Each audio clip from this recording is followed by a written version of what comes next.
बिस्मिल्लाहिर्रहमानिर्रहीम। अस्सलाम वालेकुम। उम्मीद करता हूँ आप सब खैरियत से होंगे। आज डिस्कस करने वाले हैं, हम देखते हैं कि इस पूरे हफ्ते में मार्केट कैसे रही, आने वाले दिनों में मार्केट कैसे रहने वाली है और इस पूरे हफ्ते में क्या नई चीजें हमने देखने को मिली और आने वाले हफ्ते में हम क्या एक्सपेक्ट कर सकते हैं। और आखिर में मैं आपसे बहुत ही बेहतरीन स्टॉक शेयर करने वाला हूं, तो आपने वीडियो आखिर तक देखनी है और बड़ी ही इनसाइड नॉलेज लेके आया हूं इंशाल्लाह आपके लिए, तो आपने मेरे साथ आखिर तक जुड़े रहना है और इस वीडियो को ज्यादा से ज्यादा शेयर करना है, चैनल को लाइक एंड सब्सक्राइब करना है ताकि किसी का फायदा हो जाए। देखें, फ्राइडे वाले दिन मार्केट ने डाउन ट्रेंड दिखाया और 1,71,115 पॉइंट्स पे मार्केट क्लोज हुई। 1778 पॉइंट मार्केट ने जो है तो उस दिन लूज किए। पूरा हफ्ता मार्केट मंडे से लेके थर्सडे तक मार्केट ऊपर जा रही थी, लेकिन उस दिन प्रेशर आया और मार्केट नीचे गई। ये देखें, मार्केट में उस दिन के जो प्लेयर्स थे, खे इलेक्ट्रिक, हैस्कॉल, इसी तरह जो है PIBTL और इसी तरह बैंक ऑफ पंजाब बड़ा जबरदस्त मूव कर रहा है, बड़ा अच्छे नंबर्स दे रहा है। इसी तरह जो है यूनिटी ऊपर गया, फिर थोड़ा सा नीचे आया, हिचकोले लेते हुए काफी नीचे आ गया था, लेकिन फिर उसने स्पीड पकड़ी और अब ये ऊपर जा रहा है। ये पूरे उस दिन की जो है तो आपके सामने फिगर है। उस दिन अगर देखें हमारे पास तो कुछ ऐसे स्टॉक थे जिनमें अपर कैप लगा। ये तमाम स्टॉक देखे, जावेदा कॉर्पोरेशन, हिरात, और ये आपके सामने रूबी है, और ये तमाम वो हैं।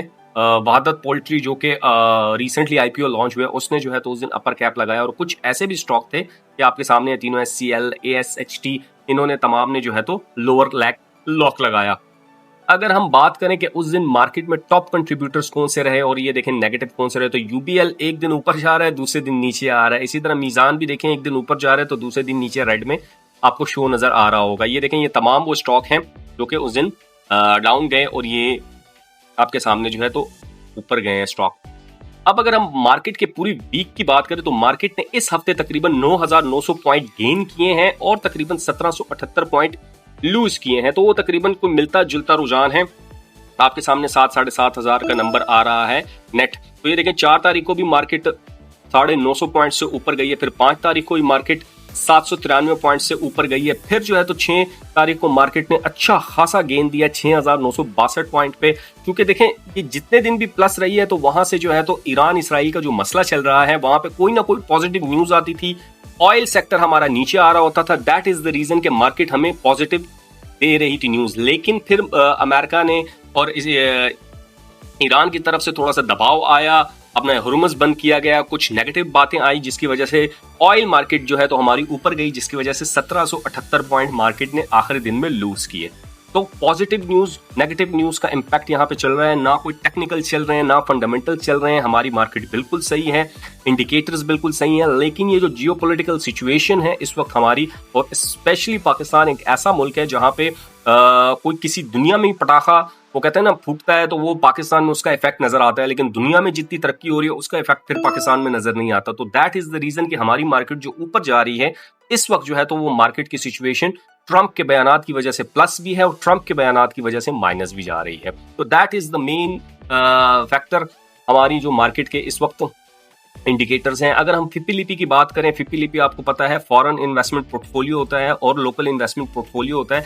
तो ये देखें, हमारे सामने फिप्पी, अगर हम यहाँ पे सेक्टर वाइज देखें, ये मैं आपसे डिस्कस कर लेता हूँ। ये देखें, बैंक्स जो है तो ये लास्ट डे का फिप्पी है, फ्राइडे वाले दिन का। बैंक्स जो है तो ये जो है तो सेलिंग जोन में है। ब्रोकर जो है तो वो अच्छी खासी सेलिंग पे दिखाई दे रहे हैं। कंपनी जो है तो अच्छी खासी बाइंग कर रहे हैं। इसके अलावा इंडिविजुअल हैवी बाइंग्स में ये देखें आपको नजर आ रहे हैं। इसके अलावा इंश्योरेंस कंपनी अच्छी खासी बाइंग पे है, म्यूचुअल फंड्स सेलिंग पे नजर आ रहे हैं और बाकी अदर ऑर्गेनाइजेशन आपको जो है तो वो सेलिंग पे नजर आ रहे होंगे। अगर हम सेक्टर वाइज को देखें, अगर कोई सेक्टर वाइज को देखना चाहता है तो डेफिनेटली यहाँ पे देखें आपको नजर आ रहा होगा कि बैंक जो है वो भी बाइंग पे है। कुछ आपको बाइंग मिलता जुलता रुझान नजर आ रहा है। बैंक्स बाइंग पे है, कंपनीज बाइंग पे है, म्यूचुअल फंड अच्छी खासी बाइंग पे है, NBFC बाइंग पे है। इसके अलावा कुछ जो है तो आपको नेगेटिव में भी नजर आएंगे। जितने नेगेटिव हैं ये सेक्टर सेलिंग में कर रहे हैं उस सेक्टर में, और जो आपको ग्रीन नजर आ रहे हैं वो आपको पॉजिटिव नजर आ रहे हैं, वो बाइंग कर रहे हैं। ये देखें, आपको सीमेंट सेक्टर में अगर हम देखें तो लोकल फॉरेन इन्वेस्टर जो है तो वो भी बाइंग में है, बैंक्स बाइंग में है। डेफिनेटली सीमेंट का सेक्टर इसलिए भी इस वक्त इंपॉर्टेंट है चूंकि गवर्नमेंट की तरफ से जो मेरा घर या मेरा आशियाना स्कीम चल रहा है प्राइम मिनिस्टर की तरफ से, जिसपे 1 करोड़ रुपए लोन दिया जा रहा है। तो दैट इज अनदर फैक्टर कि वहां पे सीमेंट सेक्टर को ग्रोथ मिल सकती है। अगर हम ये वॉर सिचुएशन को हटा दें तो हमारा इकोनॉमी बिल्कुल, इंडिकेटर्स बिल्कुल ठीक चल रहे हैं। ये सिर्फ महंगाई एक हमारे लिए बड़ा दर्द-ए-सर बन गया है। उसकी वजह ये है कि ऑयल प्राइसेस रिसेंटली गवर्नमेंट ने फिर तकरीबन पेट्रोल पे ₹14.5 बढ़ाए और डीजल पे भी इसी तरह प्राइसेस बढ़ाई हैं और ऑलमोस्ट जो है तो पेट्रोल और डीजल आपका 416-417 रुपए पे पहुंच गया है। तो गवर्नमेंट जब प्राइसेस इंटरनेशनली थोड़ी सी बढ़ती हैं तो गवर्नमेंट क्या करती है, फौरन से डिसीजन लेती है, प्राइस बढ़ा देती है। लेकिन अगर प्राइसेस कम होती हैं तो उसमें गवर्नमेंट फिर जो है सोचती रहती है कि अब कम करना है या नहीं करना है। लेवी तकरीबन पेट्रोल पे आपकी 180 से 190 रुपए पहुंच गई है। तो आप खुद सोचें कि आप 1 लीटर पे 180 से 190 रुपए टैक्स दे रहे हैं, तो गवर्नमेंट को इन इंडिकेटर्स पे भी सोचना चाहिए। कमर्शियल बैंक्स जो है तो इसमें अगर हम बात करें तो इस पे फॉरेन इन्वेस्टर जो है तो सेलिंग पे नजर आ रहे हैं, ब्रोकर सेलिंग पे हैं और इसके अलावा जो है तो एनबीएफसी सेलिंग पे है। बाकी इसके अलावा तमाम individual companies, insurance companies, other organisations, banks ये खुद बाइंग पे नजर आपको आ रहे हैं। तो ये भी एक बड़ा अच्छा स्टॉक सेक्टर है, इस पे आप नजर रख सकते हैं। अगर हम फर्टिलाइजर की बात करें, चूंकि पाकिस्तान एक फर्टिलाइजर पे बहुत डिपेंड करता है, यहाँ पे जो है तो फॉरेन इन्वेस्टर बाइंग पे हैं। इसके अलावा जो है मिलता जुलता रुझान नजर आ रहा है इंडिविजुअल और कंपनीज का, वो बहुत ज्यादा यहाँ पे सेलिंग प्रेशर आपको नजर नहीं आएगा।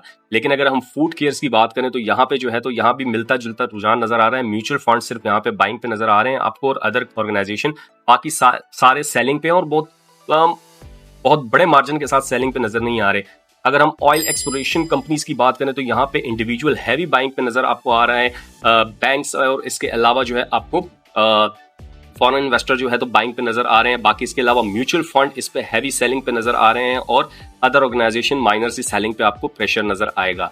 इसके अलावा ऑयल मार्केटिंग कंपनीज की बात करें जिस तरह पीएसओ वगैरह हो गए, इसमें जो है तो कोई खास बड़े नंबर्स नहीं हैं, सारे माइनर नंबर्स हैं, लेकिन इसमें ही मिलता जुलता रुझान आपको नजर आ रहा है। पावर जनरेशन कंपनीज में जो है तो इसमें भी मिलता जुलता देखें रुझान आपको नजर आ रहा है। कोई बाइंग पे है थोड़ी सी क्वांटिटी के साथ, तो कोई जो है तो सेलिंग पे नजर आ रहा है। टेक्नोलॉजी सेक्टर अगर हम बात करें तो यहाँ पे भी मिलता जुलता रुझान नजर आ रहा है। टेक्सटाइल का भी यही सिचुएशन है। तो ये आपके सामने 50 लिपि डिस्कस करने का मेन मकसद ही यही होता है कि आप जरा सा इस पे नजर दौड़ाएं कि हमारा मार्केट किस सिम्त में जा रही है। अब अगर हम बात करें देखें बर्न्ट ऑयल की जो है तो ये जो मार्केट एक दिन माइनस में गई है तो उसका इफेक्ट ये था। देखें यहाँ पे मार्केट 109 से जो है हमारी मार्केट देखें यहाँ से शुरू हुई थी, ये मंडे ट्यूसडे से शुरू हुई थी। देखें 104 से प्राइस जो है 109 पे आ गए थे।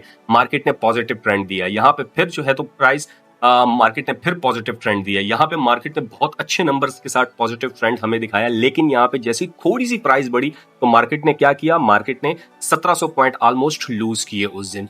यहाँ पे देखें आपको नजर आ रहे हैं 1750 पॉइंट लूज किए और बाकी सारे दिनों में मार्केट प्लस रही है। तो वो एक जो फैक्टर था यहाँ पे सिर्फ और सिर्फ वो यूएस के बयानात थे, ट्रंप के बयानात थे और इसके अलावा जो सालिसी का किरदार पाकिस्तान अदा कर रहा है उस पर भी कुछ बातें चल रही हैं। चूंकि दोबारा से ईरान ने सऊदीया पे और दुबई पे बल्कि अटैक्स किए हैं, तो वो भी एक इम्पैक्ट था और कुछ बयानात भी आ रहे हैं कि अब हम मीटिंग के लिए नहीं जाएंगे, जो भी होगा हम कॉल पे करेंगे और इस तरह मीटिंग्स नहीं करेंगे, लाइव मीटिंग करेंगे। इस तरीके से कुछ डिस्कशंस चल रही हैं। अगर हम बात करें तो देखें इंटरनेशनली ये देखें IMF का भी एक वो चल रहा था हमारे पास के पैकेज अप्रूव होगा या नहीं होगा। तो IMF ने जो है तो पाकिस्तान को 1.32 बिलियन जो है तो फाइनेंसिंग अप्रूव कर दी है। तो ये भी एक पॉजिटिव न्यूज़ है हमारे सामने कि बिल अप्रूव हो गया है, लेकिन लॉन्ग टर्म में सोचा जाए तो नेगेटिव न्यूज़ है क्योंकि ये पैसे मेरे और आपके फिर जेब से ही निकलते हैं, ठीक ठाक पैसे निकलते हैं। ये अगर देखें oil prices jump, Pakistan internationally भी कुछ जंप हुई है, थोड़ी सी जंप हुई है, लेकिन गवर्नमेंट ने क्या किया, रातों रात फिर प्राइसेस बढ़ाई हैं और अच्छी खासी प्राइसेस बढ़ाई हैं। तो ये एक दूसरा फैक्टर था हमारे सामने जो आपको नजर आ रहा है। इसके अलावा अगर हम बात करें कि क्या हो रहा है, कंपनीज क्या कर रही हैं, कंपनीज किस तरीके से अपने आप को सेटल आउट कर रही हैं, कुछ न्यूज़ेस हैं कंपनीज की, वो भी देख लेते हैं। फास्ट केबल जो है, फास्ट केबल का शेयर अच्छा उसने मूव दिखाया है इन चंद दिनों में। तो वो जो है तो फास्ट केबल ने कंप्लीट कर दिया है, अपना एक यूनिट कंप्लीट कर दिया है और वो तकरीबन ₹100 मिलियन एनुअल सेविंग की तरफ जा रहे हैं। तो ये उनकी तरफ से एक न्यूज़ेस आई हैं फास्ट केबल के हवाले से। पाकिस्तान टेक फर्म एवियन जो है उसने जो है तो एक अनाउंसमेंट की है कि वो अपना जो बिजनेस करने ऑस्ट्रेलिया जा रहे हैं। तो that is another positive news AVN के हवाले से, यहाँ पे आपको ये एक नजर आएगी। इसके अलावा अगर हम बात करें panther tier two install 3.5 megawatt solar power system, तो डेफिनेटली इस मुल्क में बिजली नहीं है, गैस नहीं है, पानी की किल्लत है। तो अब जो कंपनी है वो कह रहे हैं ना कि अपने बनाए हुए तरीकों पे डेफिनेटली आगे बढ़ रहे हैं। तो पैंथर टायर ने ये एक बहुत बड़ा इनिशिएटिव लिया है, अच्छी खासी यहाँ पे उन्होंने इन्वेस्टमेंट की है। अगर हम बात करें कोहिनूर ने अपना जो है तो CEO दोबारा से जो है तो अपॉइंट किया है, तारिक सैयद सेगल साहब हैं वो। इसके अलावा ये देखें, बहरैन का ईरानी पासदारान इनकलाब से मंसूब 41 अफराद की गिरफ्तारी का दावा। तो डेफिनेटली यहाँ पे इस वक्त जो है तो दोनों तरफ से जो है तो मसले मसाइल चल रहे हैं। मुत्तहिदा अरब अमारात पे जो हमले हुए हैं तो उससे इस्लामाबाद में मुश्किलात बढ़ा दी गई हैं डेफिनेटली, चूंकि अगेन कहा गया था कि ये जो अभी आने वाला हफ्ता है इसमें जो है तो अगेन जो है तो पाकिस्तान सालिसी का किरदार अदा करेगा और ईरान को और अमेरिका को जो है टेबल टॉक के लिए बिठाएगा। लेकिन चूंकि दोबारा अटैक हुए हैं तो वो हमारे लिए एक मसला है, चूंकि हमारा स्ट्रैटेजिक पार्टनर है दुबई, सऊदीया, इनके साथ हमारे स्ट्रैटेजिक अलायंस है, लेकिन दोबारा अटैक होने की वजह से हम भी फंसते हैं। तो ये कुछ मसले मसाइल हैं, हमारे मुल्क के भी मसले मसाइल हैं। अगर हम बात करें इस पूरे हफ्ते में और क्या हुआ है, तो अगर हम बात करें तो ट्रेड डेफिसिट्स के नंबर हमारे पास आए हैं। ट्रेड डेफिसिट का जो नंबर आया है हमारे पास अप्रैल 2026 का 4.1 बिलियन डॉलर्स के साथ ट्रेड डेफिसिट रिकॉर्ड किया गया है। इसके अलावा अगर हम एक्सपोर्ट के रिकॉर्ड नंबर देखें तो 14% जो है ईयर ऑन ईयर जंप किया है। और इसके अलावा अगर इंपोर्ट को देखें तो 17 पॉइंट ऑलमोस्ट जो है तो ईयर ऑन ईयर जंप लगा है इंपोर्ट में। अगर हम नेक्स्ट वीक की बात करें तो नेक्स्ट वीक में जियोपॉलिटिकल सिचुएशन, जैसे आपको बताया गया है कि जियोपॉलिटिकल सिचुएशन जो पाकिस्तान की है इस वक्त वो टोटली डिपेंडेंट है ट्रंप और ईरान के जो बयानात हैं उन पे, उनकी निगोसिएशन पे, उनके पीस एग्रीमेंट पे, क्योंकि अभी तक ये लड़ाई खत्म नहीं हुई। ये लड़ाई रुकी जरूर हुई है लेकिन आए दिन मसले मसाइल होते रहते हैं। तो वो जो लड़ाई है उसकी वजह से हम फंसे हुए हैं, हमारी मार्केट फंसी हुई है मार्केट में, वरना इस वक्त तक 2 लाख क्रॉस कर जाना था जिस तरह मार्केट हमारी चल रही थी। तो दैट इज अनदर रीजन कि अगर ये पीस टॉक हो जाते हैं, ये लड़ाई किसी एक तरफ रुख बैठ जाता है इसका, तो फिर हमारी मार्केट ऊपर जाने के चांसेस मजीद हैं। लेकिन अगर ये नहीं बढ़ती तो मार्केट इसी तरह रेंज बाउंड में कभी ऊपर तो कभी नीचे होती रहेगी। जियोपॉलिटिकल सिचुएशन हमारे लिए बहुत ज़्यादा इंपॉर्टेंट है। अगर हम क्रूड ऑयल की बात करें तो उसकी वजह से भी देखें मार्केट हमारी ऊपर नीचे होती रहती है। आए दिन जो है तो कभी मार्केट ऊपर जा रही है, कभी नीचे आ रही है। इसके अलावा अगर हम बात करें तो 2 IPOs इन क्यू हैं, उसको लेके आ रहा है फौरन से 11 और 12 मई को। तो जो IPO पब्लिक सब्सक्रिप्शन के लिए आ रहा है वो सितारा पेट्रोलियम है। बहुत ज़बरदस्त इसमें जो है तो अप देखने को मिला है, 7% ऑलमोस्ट जो है तो ये रिकॉर्ड हुआ है। और इसमें आप जो है तो अगर इन्वेस्टमेंट के प्रोस्पेक्टस से देख रहे हैं तो ये बहुत अच्छा IPO है, इसमें आप इन्वेस्टमेंट कर सकते हैं। लॉन्ग टर्म के लिए भी अच्छा है, उसमें मैंने कंप्लीट एक वीडियो ही बनाई है, वो भी आप देख सकते हैं। और इसके बाद एक आ रहा है सर्विस लॉन्ग मार्च टायर जो आ रहा है, SLM आ रहा है, वो भी अच्छा है, सर्विस का प्रोडक्ट है। और इसके अलावा जो है तो चाइना के साथ उनकी JV हुआ है, तो वो 1-2 IPOs आने वाले हैं। SLM तो बड़ा टाइम है उसमें, लेकिन 11-12 मार्च को मंडे ट्यूसडे को जो है तो सितारा पेट्रोलियम की जो है तो IPO की पब्लिक सब्सक्रिप्शन है। ऑलमोस्ट तकरीबन 18.5-19 रुपए प्राइस उन्होंने दी हुई है, क्योंकि 4% अब बनती है उनके फ्लोर प्राइस से। तो उसको आप देख सकते हैं, वो आपके लिए एक अच्छा गेन साबित हो सकता है। तो आई होप सो कि जो कमिंग वीक है उसके हवाले से अगर हम मजीद स्टॉक की बात करें तो UBL मुझे अच्छा लग रहा है। UBL बड़ा अच्छा मूव दे रहा है। दूसरा सबसे बड़ी बात UBL का, UBL जो है तो डिविडेंड पेइंग स्टॉक है और अच्छा बड़ा डिविडेंड देता है। मीज़ान ऑल द वे मेरा बहुत ही बेहतरीन स्टॉक है, उसको आप देख सकते हैं। बैंक अल-फलाह ने स्टॉक स्प्लिट किया हुआ है, तो उसको आप नज़र में रख सकते हैं। ये आने वाले दिनों में आपको एक अच्छा जो है तो मूव देगा। इसके अलावा जावेदा कॉर्पोरेशन का एक बहुत बड़ा एग्रीमेंट हुआ है, उसको आप नज़र में रख सकते हैं। ये अपनी इस वक्त की जो प्राइस है उससे बहुत नीचे आपको मिल रहा है, तो आप इसको भी जो है तो नज़र में रख सकते हैं। तो this is all for today. I hope so कि आपको वीडियो पसंद आई होगी। अगर आपका कोई कमेंट है तो आप कमेंट सेक्शन में मुझे बता सकते हैं। मिलते हैं किसी नेक्स्ट वीडियो में किसी नेक्स्ट टॉपिक के साथ। तब तक अपना ख्याल रखें। अल्लाह हाफिज़।